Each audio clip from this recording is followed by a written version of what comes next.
सलमान ने इतना कस के थप्पड़ मारा था सुमेरा सलीम को कि उसके कानों के पर्दे तक हिल गए थे और इस थप्पड़ की तपिश ने सुमेरा के पूरे बदन को अपनी लपेट में ले लिया था। और दफा हो जाओ यहाँ से, मैं तलाक देता हूँ तुम्हें, तलाक देता हूँ, तलाक देता हूँ। सलमान के ये अल्फाज पूरे कमरे में गूंज रहे थे। उसका गुस्सा आसमान की बुलंदियों को छू रहा था और तलाक के बाद तो सुमेरा के पास भी अब कहने को कुछ बाकी नहीं बचा था।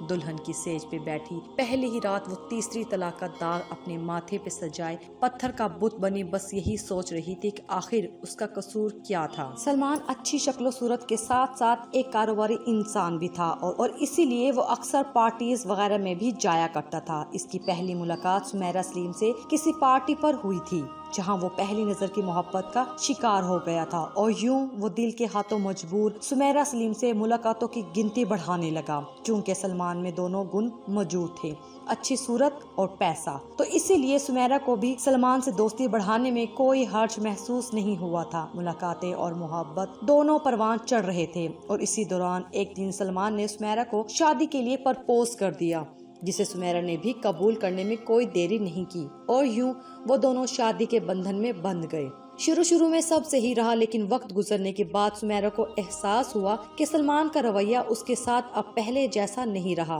वो बात बात पे झगड़ता था और नाराज होकर बाहर चला जाता था और अब तो नौबत यहाँ तक आ गई थी कि वो रातें भी बाहर गुजारने लगा था, जो कि सुमेरा को बिल्कुल मंजूर नहीं था। सुमेरा ने अपनी तय मालूम करवाया तो उसे पता चला कि सलमान एक अयाश तबीयत का मालिक है और नित नई लड़कियों से राब्ते और ताल्लुक रखना उसके लिए कोई नई बात नहीं है। वो अपनी सूरत और पैसे दोनों का इस्तेमाल बड़ी अच्छी तरह से कर रहा था।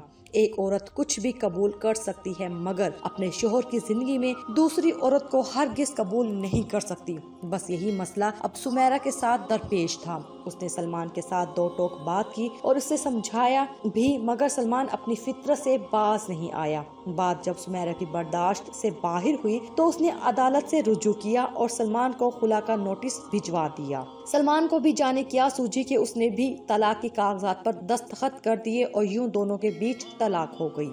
सुमेरा के जाने के बाद सलमान को एहसास हुआ कि सुमेरा से उसे बे इंतहा मोहब्बत है। वो सुमेरा के बगैर नहीं रह सकता। सुमेरा का ख्याल उसे बार बार सताने लगा और इस तरह उसका ध्यान काम से भी हटने लगा। और एक दिन मोहब्बत के हाथों मजबूर उसने सुमेरा से दोबारा राब्ता किया, बहुत माफिया मांगी और सुमेरा से वापस लौट आने की मिन्नतें करने लगा। सलमान जैसा भी था मगर था तो वो भी सुमेरा की पहली मोहब्बत और इसीलिए सुमेरा ने भी सलमान को माफ कर दिया। मगर अब सलमान की जिंदगी में वापस कैसे आया जा सकता था, क्योंकि दोनों के बीच तलाक हो चुकी थी और वापसी का रास्ता वो दोनों अपने जज्बातीपन से बंद कर चुके थे। उन्होंने एक दूसरे की जिंदगी में वापस आने का तरीका मालूम करवाया तो इन्हें हलाला का पता चला। दोनों के तोते उड़ गए, लेकिन मरते क्या ना करते। उन्होंने अपनी मोहब्बत पाने के लिए इस हलाला जैसे संगे मील को भी अबूर करने की ठान ली। यूं सलमान ने एक सौदे के तहत सुमेरा की शादी अपने एक नौकर से करवा दी और दूसरी रात ही इस नौकर ने सुमेरा को तलाक दे दी। और फिर कुछ दिन बाद सलमान ने सुमेरा से दोबारा निकाह कर लिया। उनका कमरा उनकी पहली शादी से भी ज्यादा अच्छे तरीके से सजाया गया था। बिल आखिर सुमेरा अब सलमान की बाहों में थी। पता है सलमान, मुझे तुमसे बहुत मोहब्बत है, इतनी मोहब्बत कि मैं तुम्हारे बगैर जीने का तसव्वुर भी नहीं कर सकती। और इसी मोहब्बत के इस उजले जज्बे के तहत मैं तुम्हें एक सच बताना चाहती हूँ। उम्मीद है तुम गुस्सा नहीं करोगे सलमान। सुमेरा ने सवालिया नजरों से सलमान की आंखों में झांकते हुए कहा। हाँ बोलो सुमेरा।